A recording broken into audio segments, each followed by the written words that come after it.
لا إله إلا أنت سبحانك إني كنت من الظالمين.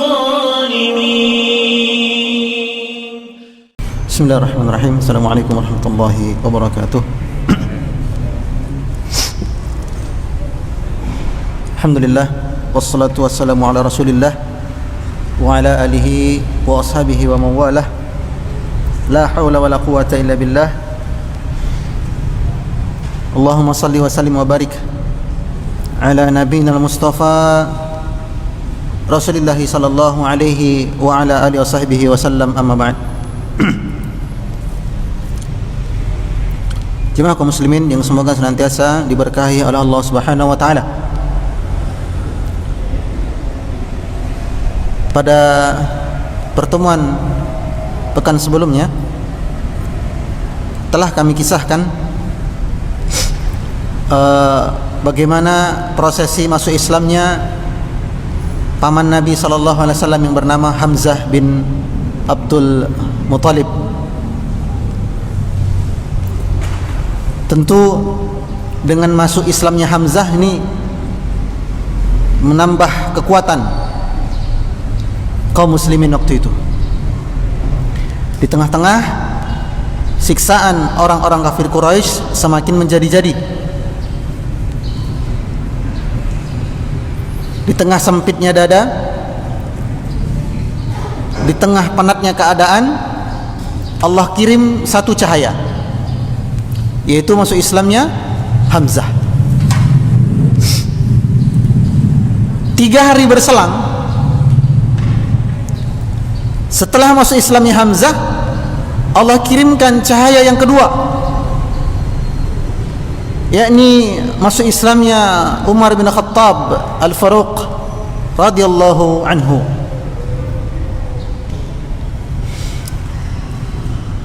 Terkait dengan masuk Islamnya Umar ini banyak kisah-kisah yang beredar. Ya, banyak kisah-kisah yang beredar. Ada di antara kisah tersebut yang sahih, ada pula yang dhaif. Walhal yang lebih populer justru kisah yang dhaif. Ya. Justru yang lebih terkenal kisahnya adalah kisah yang dhaif. Maka di kesempatan sore hari ini kami akan menceritakan dan mengisahkan yang sahihnya, bahwasanya Umar bin Khattab adalah salah seorang orang Quraisy yang begitu keras dan kasar dalam hal penyiksaan kaum muslimin waktu itu. Di antara metode Umar kalau menyiksa orang Islam adalah orang tersebut dipukulin sampai pingsan.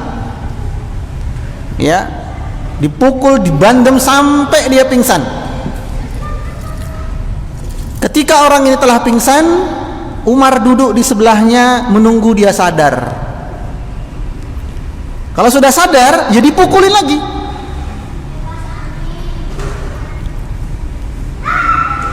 Hingga ketika sebahagian sahabat bersiap-siap untuk berangkat ke Habasyah, ada sepasang suami istri,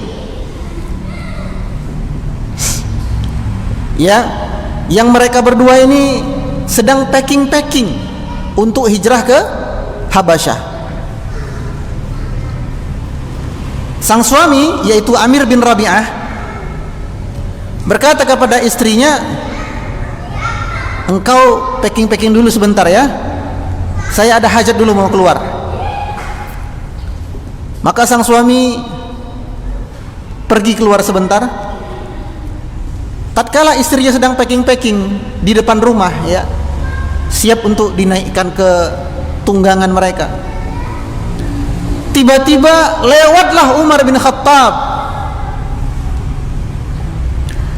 Tentu sang istri berharap apa? Demi Allah, kata sang istri, ya, demi Allah, seandainya waktu itu yang nongol di depanku adalah seekor singa, aku masih berani menghadapinya.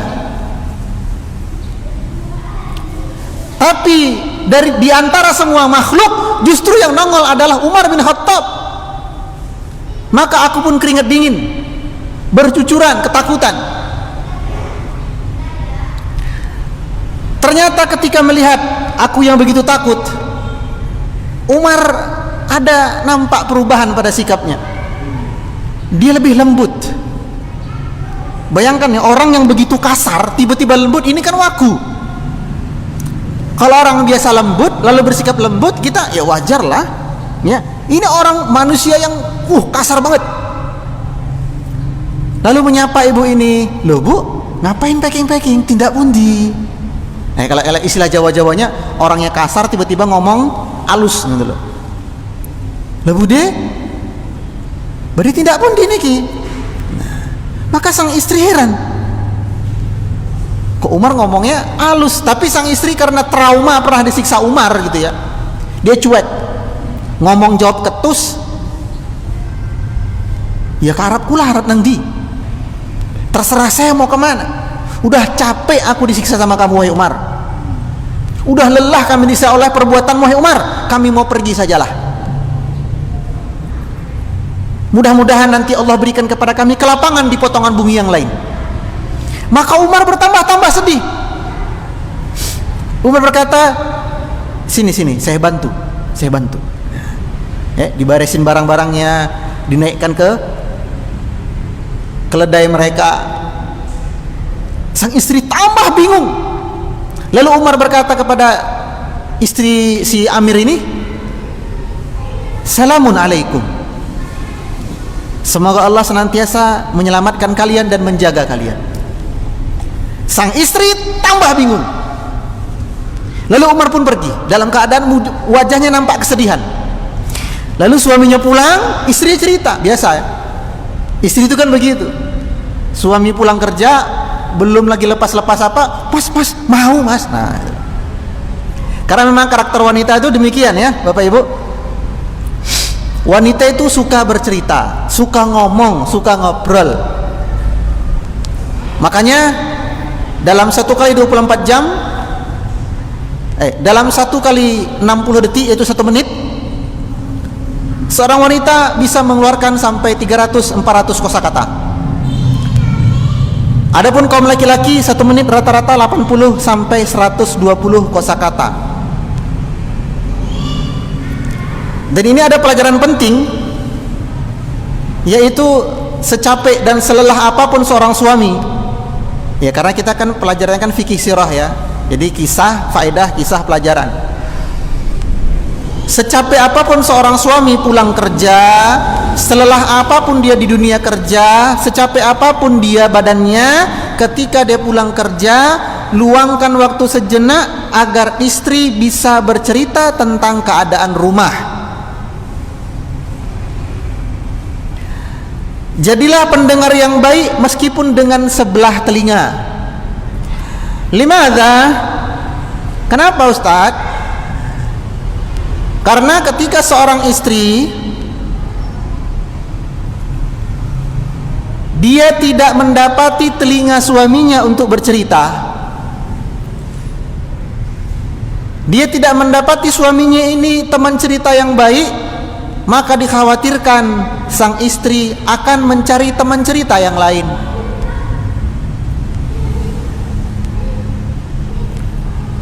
Dan bahayanya di luar sana banyak serigala-serigala dan buaya-buaya tukang modus.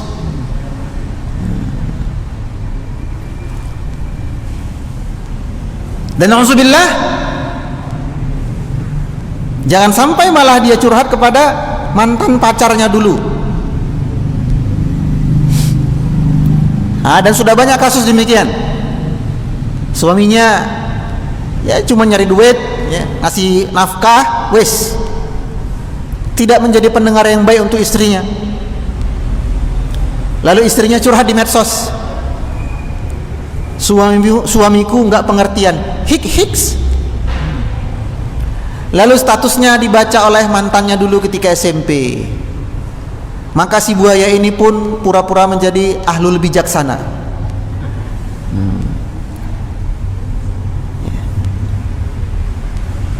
Komentar bijak, nih kan? Masalah rumah tangga janganlah di medsos, nggak baik. Dijawab, ya habis gimana lagi?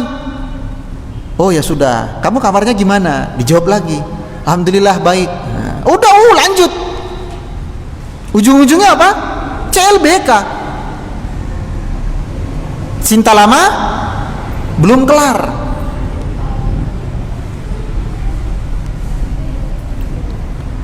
Meskipun bapak-bapak, wahai para suami, meskipun apa yang diceritakan istri itu kisah ulangan pekan sebelumnya,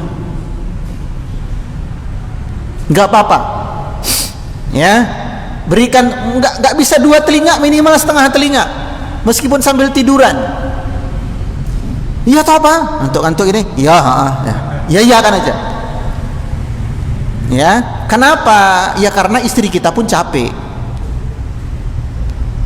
Kalau bapak-bapak, wahai para suami, ingin tahu capeknya istri, gampang. Coba 3 malam berturut-turut ini menyiapkan menu sahur untuk keluarga. Istri suruh tidur. Demikian pula 3 hari ke depan bertugas menyiapkan menu berbuka puasa untuk keluarga. Istri suruh ongkang-ongkang kaki aja. Ya, me time, pedicure. Ya. Suami yang enggak, saya yakin enggak sampai 3 hari Anda resign. Enggak kuat. Capek ya. Tapi Ustadz, kita juga capek. Betul, tapi capeknya para suami paling 8 jam sampai 10 jam. Adapun masa kerjanya istri di rumah 1 kali 24 jam. Suami sakit, izin ke kantor. Izinnya 1 hari, oke, pakai surat dokter, selesai. Istri sakit, bisa izin pekerjaan rumah? Bubar rumahnya kalau istrinya izin. Ya, kita capek, betul, tapi istri kita juga capek. Ya. Dia nggak minta kita rewang-rewang, minimal jadi teman cerita lah. Kalau ada ceritanya itu yang tak baik, ngomongin tetangga, ya, bisa diluruskan sedikit. Ya sudah mah, ya nama juga bertetangga, ya sudahlah. Ini bulan Ramadan, lapangkan dada, ya, bersabar sedikit, mudah-mudahan dapat pahala. Tapi Pak, udah. Namun juga seorang suami harus berhati-hati. Kenapa? Karena para wanita tidak jarang kalau cerita hiperbolis. Tahu hiperbolis? Hah? Suka menambah-nambahi. Yang sedang viral, seorang suami mukul perawat gara-gara siapa? Istrinya ngomel-ngomel.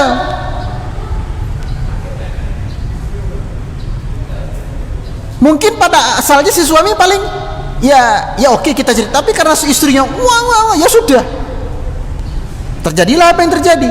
Maka sebagai seorang suami, kalau istri cerita tentang suatu peristiwa kasus yang kira-kira bakal menimbulkan konflik, perselisihan, diredam. Kita suami meng-cool down, mendinginkan apa?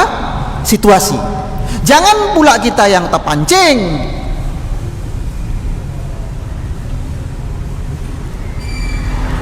Ya, Abu Lahab kan begitu. Abu Lahab sering terpancing emosinya gara-gara terprovokasi siapa? Istrinya. Wa mura'atuhu hammalatal hatab. Dan si istri, si pembawa kayu bakar, tukang ngompor-ngompori masalah. Dan yang paling penting dari itu apa? Kalau si istri bercerita tentang mertua, yaitu orang tua Anda, wahai para suami. Karena ya apa ya,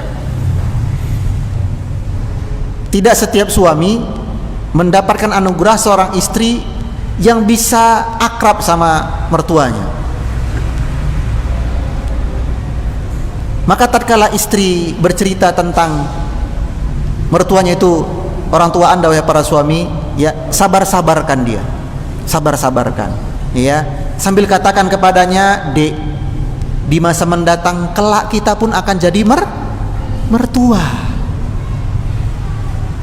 Mudah-mudahan dengan kesabaranmu menghadapi orang tuaku, kelak kita pun akan mendapatkan menantu yang bisa bersabar dengan keadaan diri kita.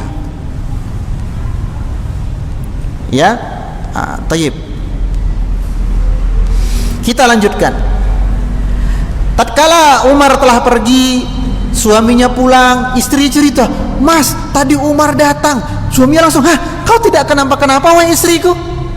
Enggak, Umar enggak mukul saya, enggak marahi saya. Bahkan Umar bersedih dengan kepergian kita. Lalu suaminya bertanya, "Apakah menurutmu, apakah perkiraanmu itu Umar kayaknya tertarik dengan agama Islam?" Pertanyaan suaminya. Kata sang istri, kayaknya gitu bang. Dari kelembutan Umar kayaknya dia tertarik dan iba kepada kita kaum muslimin. Apa kata suaminya? "Demi Allah, Umar tidak akan masuk Islam sebelum keledainya ayahnya itu masuk Islam." Tuh. Umar gak akan masuk Islam sebelum keledai milik bapaknya itu masuk Islam duluan. Ini sang suami berkata demikian karena ya gimana ya, melihat kasarnya Umar, ya, kerasnya Umar, bagaimana Umar menyiksa mereka. Impossible nih Umar masuk Islam. Se-impossible apa? Setidak mungkinnya keledai masuk Islam. Namun namanya hidayah, ya. Walakinnallaha yahdi man yasha. Akan tetapi Allah memberikan hidayah kepada siapa saja yang Allah kehendaki. Innaka la tahdi man ahbabta walakinnallaha yahdi man yasha. Wahai Muhammad, engkau tidak bisa memberikan hidayah kepada orang-orang yang kau inginkan dapat hidayah. Akan tetapi Allah lah yang menentukan siapa yang berhak dapat hidayah. Makanya kita tidak boleh menjudge, ya, menghakimi, memvonis. Ada tetangga kita tatoan, ahlul mendem, wadonan, wis mateni wong, tukang keprok, preman kampung, dibenci masyarakat. Maka kita tidak boleh katakan, "Weh kui ciri-ciri calon penghuni neraka ya kaya kui." Nah, jangan. Amalan dia amalan maksiat, betul. Tapi kita tidak tahu kapan Allah memberikan dia hidayah. Sebagaimana kita tidak tahu kapan Allah mencabut hidayah daripada kita.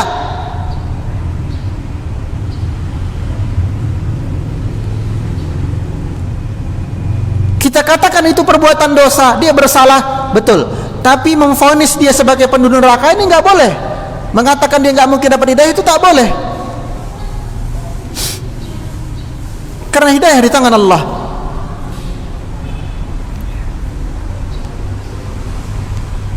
Ini pelajaran yang kedua, ya. Tidak boleh kita memvonis seseorang sebagai penduduk neraka atau penduduk surga, ya, kecuali yang sudah divonis oleh Allah dan Rasulnya. Dan itu tidak ada lagi manusia zaman sekarang, ya, adanya di zaman Nabi dulu, ya. Sebagaimana Allah telah memvonis Abu Lahab dan istrinya masuk neraka meskipun mereka masih hidup. Saya selanaran dzata lahab, akan masuk neraka keduanya itu. Demikian. Kemudian selanjutnya,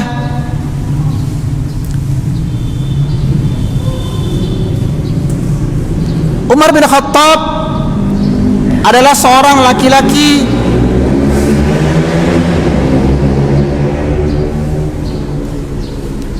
ini hari Jumat sore bulan Ramadan, ya. Dan kita terganggu dengan suara knalpot berisik kayak begitu. Waktu-waktu yang mustajab, puasa, Jumat, ba'da asar, menjelang berbuka, di masjid, majelis ilmu, 5 keutamaan terkumpul sekaligus. Terserah anda mendoakan yang mana. Kalau saya sudah lelah, jujur. Orang-orang egois, ya.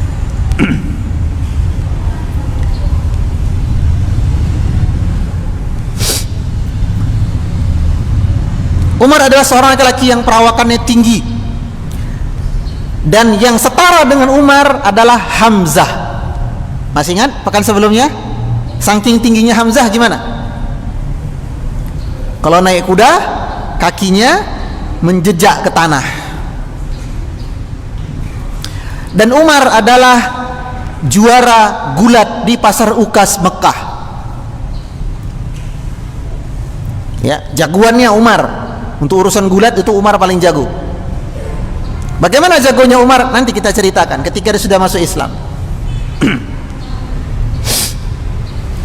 Kemudian sebelumnya Umar didoakan ya. Jadi Rasulullah SAW pernah berdoa ya kepada Allah Azza wa Jalla.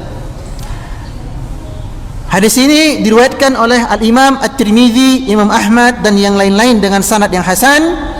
Rasulullah SAW pernah berdoa kepada Allah, Allahumma a'izzal Islam, ya Allah muliakanlah kami dan agama Islam, bihabba hadaini rajulaini ilaik, dengan satu di antara dua lelaki yang lebih engkau cintai, bi Abi Jahlin au bi Umar bin Al-Khattab,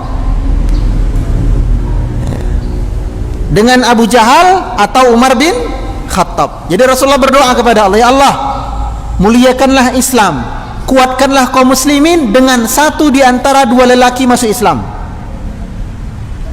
imma Abu Jahal, imma Umar bin Khattab. Ya, Abu Jahal atau Umar bin Khattab.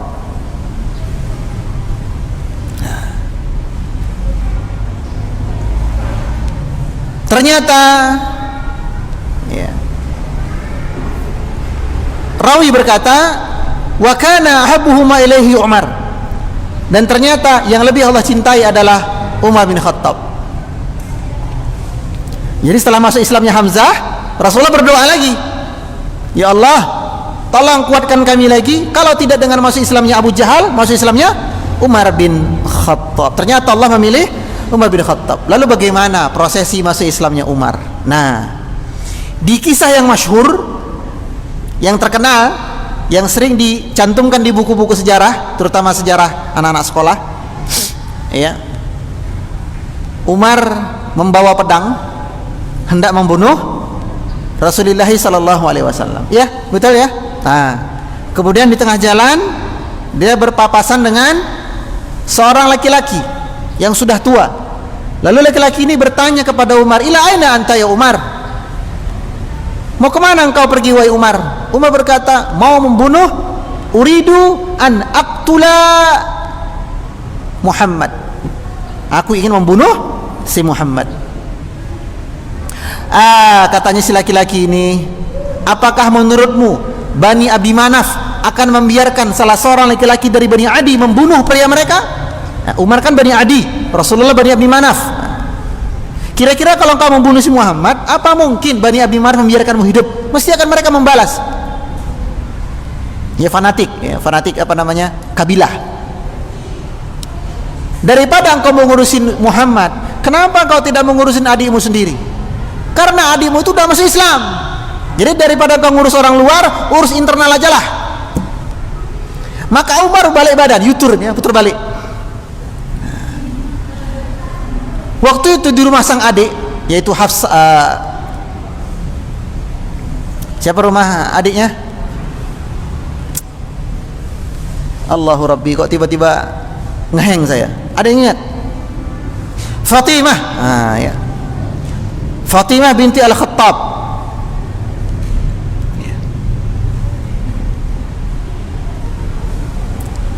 Beserta sang suami sedang belajar ngaji dengan Khabbab bin Al-Ard. Masih ingat Khabbab yang dulu disiksa dengan disetrika punggungnya ya?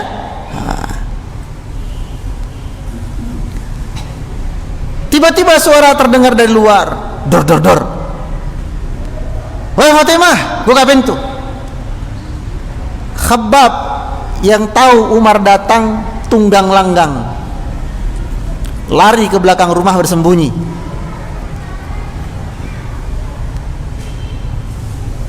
Menyembunyikan mushafnya juga. Fatimah juga menyembunyikan mushafnya. Lalu dibuka pintu masuk. Ada apa ya Umar? Kata Umar, dengar-dengar engkau telah murtad dari agama nenek moyang kita. Kata adiknya, tidak, justru aku telah masuk agama Islam. Sambil begini tangannya ya. Umar berkata, tarik, keluarkan itu. Kata sang adik, tidak. Nah, dhaifnya itu di mana? Dhaifnya itu yaitu Umar marah, kemudian memukul sang adik sampai berdarah bibir sang adik sampai lepas antingnya. Ya, ini populer tapi tidak sahih. Yang sahih adalah Fatimah berkata kepada sang kakak, kalau engkau mau lihat ini, mandi dulu, karena la yamassuhu illal mutahharun. Ya, tidak boleh memegang mushaf ini kecuali orang yang sudah bersuci. Maka Umar mandi, kemudian meminjam lembaran tersebut. Ayat per ayat dibaca Umar, ayat per ayat dibaca Umar. Sejatinya sebelum kejadian itu sudah ada dalam jiwa Umar itu rasa tertarik kepada agama Islam. Karena apa? Karena Umar ini orang yang cerdas, dan agama Islam itu sesuai dengan fitrah. Semakin membaca, tampak rona wajah Umar itu semakin sumringah gitu ya. Lalu dikembalikan kepada sang adik. Umar berkata, "Wahai adikku, tunjukkan di mana sekarang Rasulullah sallallahu alaihi wasallam?" Adiknya bertanya, "Emang kenapa? Kenapa kau bertanya di mana posisi Rasulullah?" Umar berkata, "Aku ingin masuk agama Islam." Maka Khabbab yang tadi bersembunyi di belakang rumah melompat, muncul meneh. Ya. Apa kata Khabbab? "Allahu Akbar ya Umar, fawallazi nafsi biyadih." Allahu Akbar wahai Umar, demi Allah, demi zat yang jiwaku berada di tangannya, sungguh Allah telah mengkabulkan doanya Rasulullah. 3 malam yang lalu Rasulullah berdoa agar Islam dikuatkan antara engkau atau Abu Jahal. Ternyata Allah memilihmu wahai Umar. Bergembiralah. Yuk aku antarkan ke rumahnya Darul Arqam. Ya, Al-Arqam bin Abil Arqam. Diantar, dipegang tangannya. Seneng kan? Seneng. Faedah. Pelajaran. Kalau ada orang tetangga kita, rekan kita, saudara kita, atau siapapun itu yang tertarik dengan agama Islam, dia non muslim, dia masih kafir, dia tertarik kepada agama Islam, dia cerita kepada kita, maka kita ajak langsung. Udah pokoknya syahadat dulu ya. Urusan nanti macam-macamnya belakangan. Sebuah kesalahan fatal, sebuah kesalahan fatal, kita kalau ada orang mau masuk Islam yang bertanya-tanya tentang Islam, kita malah suruh apa? Googling dulu. Kamu lihat dulu video-video YouTube ya. Nanti kalau kamu sudah mantap baru masuk Islam. Ini keliru. Iya kalau dia masuk hidup. Kalau pas lagi nonton YouTube keburu mati, Anda berdosa. Kenapa? Karena menghalangi dia masuk agama Islam. Sudah 4 kali sih kayak begitu. Dalam arti begini, ada orang ngadu kepada Ustaz, saya punya teman tertarik tapi dia belum masuk Islam. Saya katakan, sekarang kasih nomor telepon dia, atau kamu teleponkan, saya mau ngomong. Udah ngomong, udah kontak nih, kamu siapa namanya? Ini kuliah di mana? Di sini. Jurusan apa? Asal dari mana? Dari sini. Oke, sekarang ikuti apa yang saya ucapkan. Kenapa Ustaz? Ikutin dulu. Ya, urusan nantinya itu nanti belakang, urusan nomor 19. Oke, ikutin asyhadu alla ilaha illallah sampai selesai. Nah, baru habis itu susun rencana. Kapan mau ke masjid ketemuan? Kapan kita ke Mu'alaf Center? Begitu. Adapun syahadatnya as soon as possible. Dan nggak perlu di depan ustadz, di depan, nggak perlu. Yang penting ajak dulu syahadat. Ya, jangan malah nyuruh dia apa? Cari-cari informasi dulu, lihat-lihat YouTube, Zakir Naik, Khalid Basalama. Ya, jangan. Ya, suruh syahadat langsung. Tidakkah kita berbahagia dengan sabda Nabi sallallahu alaihi wasallam, "Man dalla ala khair falahu ajruha wa ajru man amila biha bima lam yanqus min ujurihim syai'un." Barang siapa yang menunjukkan kepada kebaikan, dia akan mendapatkan pahala atas usahanya tersebut, plus dia akan mendapatkan sejumlah pahala dari orang yang dia ajak ke jalan kebaikan. Jadi kalau ada orang masuk Islam lewat tangan Anda biiznillah, maka orang tersebut mengerjakan ibadah Islam sepanjang hidupnya, Anda dapat pahala. Anda sedang tidur, dia sedang sholat, Anda dapat pahala. Anda sedang tidur, dia sedang membaca Quran, Anda dapat pahala karena Anda mengajak dia masuk agama Islam. Dan inilah keutamaan para ulama. Inilah keutamaan para ulama, para dai yang tidak bisa ditandingi oleh siapapun. Mengajak kepada kebenaran, mengajarkan kebaikan-kebaikan. 40 orang yang menyimak, 10 orang yang mengamalkan. Si ustadznya lagi main sama anak, lagi bercanda sama istri, jamaahnya ada yang mengamalkan, dapat pahala. Saking istimewanya kata Rasulullah apa? Didoakan oleh para malaikat sampai-sampai hatta fitanul ma, sampai-sampai ikan-ikan yang di lautan mendoakan kepada orang-orang yang senantiasa mengajarkan kebaikan. Nah, ya, jadi kalau ada saudara kita, kenalan kita yang tertarik, langsung apa aja syahadat. Urusan tetek bengeknya belakangan. Ya, saksi, formalitas, apa macam-macam itu belakangan. Taib. Maka Khabbab menggandeng tangan Umar menuju rumah Al-Arqam bin Abil Arqam. Diketuklah pintu, tok tok tok, assalamualaikum. Waalaikumsalam kata Rasulullah. Siapa itu? Dijawab, ana ya Rasulullah, Khabbab. Wa ma'ya Umar bin Al-Khattab. Ini ya adab bertamu ya. Adab bertamu itu pertama mengetuk pintu dengan ujung kuku.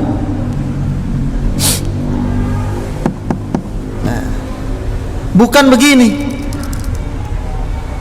ya. Bukan pakai apa namanya, kepalan tangan ya, dor dor dor. Ini mah razia gabungan kalau begini. Ya. Pakai ujung apa? Ujung kuku. Kalau Anda takut sakit, pakai kunci lah, kunci. Tapi jangan kunci Inggris ya, kunci motor. Nah, tak tak tak. Kalau tidak ada belnya. Ya. Kemudian ketuklah 3 kali sebagaimana Khabbab, tak tak tak. Setelah mengetuk mengucapkan salam, assalamualaikum. Tunggu jawaban dari orang dalam, penghuni atau yang tinggal di dalam. Kalau sudah dijawab waalaikumsalam dan ditanya siapa itu, kita jawab nama, nggak boleh bilang gue, nggak boleh. Ya, ini ada bertamu. Meskipun dari suara Anda dengan intonasi Anda rumah atau rumah tersebut penghuninya tahu itu Anda, tetap dijawab dengan nama. Jabir bin Abdullah pernah begitu. Tak tak tak, assalamualaikum. Dijawab Rasulullah, waalaikumsalam. Siapa itu di luar? Jabir menjawab, ana ya Rasulullah. Rasulullah buka pintu marah-marah, aneh-aneh, aneh-aneh. Sebutin namanya. Ya, nah, sebutin namanya. Ana ya Rasulullah Khabbab bin Al-Ard. Wa ma'ya, ini ada berikutnya. Kalau bawa temen, kasih tahu saya sama si fulan. Karena belum tentu yang punya rumah ridha dengan teman Anda. Mungkin dengan Anda oke lah, oke masuk. Tapi dengan teman Anda mungkin ada selek ya, lagi konflik. Kalau sama temanmu itu, temanmu nggak boleh masuk. Dan itu hak yang punya rumah loh. Yang tamu, yang raja itu bukan tamu. Yang raja itu yang punya rumah, penghuninya. Dia bebas memasukkan siapa yang dia mau, ya, dan bebas menolak siapa yang dia tidak mau. Jadi kalau Anda bawa teman, kasih tahu yang punya rumah, saya bersama si fulan. Begitu Khabbab berkata, wa ma'ya Umar, bersama saya Umar, maka Hamzah yang berada di sisi Nabi langsung menghunus pedang. Katanya Hamzah, wa Rasulullah, kalau Umar mau macam-macam ke sini, tak penggal dengan pedangnya sendiri. Katanya Rasulullah, isbiru, be quiet, ya. Tenang aja ya Hamzah, tenang. Karena Rasulullah kan sudah tahu kan, sudah dikasih tahu siapa? Jibril. Tapi kan sahabat-sahabat lain nggak tahu. Nah, udah wes Hamzah. Kata Hamzah, tidak, aku akan bersedia di sampingmu dengan pedang terhunus. Kalau Umar macam-macam, tak bunuh dengan pedangnya sendiri. Karena yang setanding dengan Umar kan Hamzah. Maka Umar masuk, dipegang oleh Khabbab. Nih Rasulullah, Umar. Rasulullah senyum-senyum, mendekat, wahai Umar. Waduh, kok disuruh mendekat, bahaya ini kan. Hamzah langsung berdiri di depan Nabi. Stop. Satu langkah lagi engkau maju, wahai Umar, tak pisahkan kepala sama badanmu. Rasulullah tarik Hamzah. Wes tak omongnya, menang toh. Duduk sini, duduk Hamzah, duduk. Duduk Hamzah di samping Nabi, tapi dengan siap sedia nih. Sampai waktu itu jarak antara Umar dengan Rasulullah hanya satu tebasan pedang. Berarti udah dekat banget. Ini pemberaninya Rasulullah ya. Wahai Umar, ada apa di sini? Padahal Rasulullah sudah tahu, tapi bertanya, ada apa engkau kesini? Rasulullah, saya mau masuk agama Islam.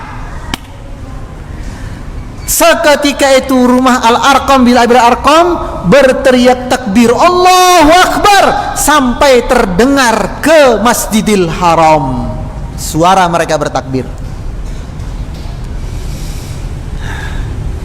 Lalu apa keistimewaan Umar dan apa dampaknya Umar dan apa dampaknya kepada Islam setelah masuk Islamnya Umar dan apa yang dilakukan Umar setelah masuk Islam akan kita bahas pada pertemuan yang akan datang ya. Stay tune terus di kajian Masjid Al-Aman. Mudah-mudahan yang sedikit manfaat bagi yang pribadi dan bagi jemaah sekalian. Barakallahu lakum, wallahu taala alam. Subhanakallahumma wa bihamdika, asyhadu an la ilaha illa anta, astaghfiruka wa atubu ilaik. Wassalamualaikum warahmatullahi wabarakatuh.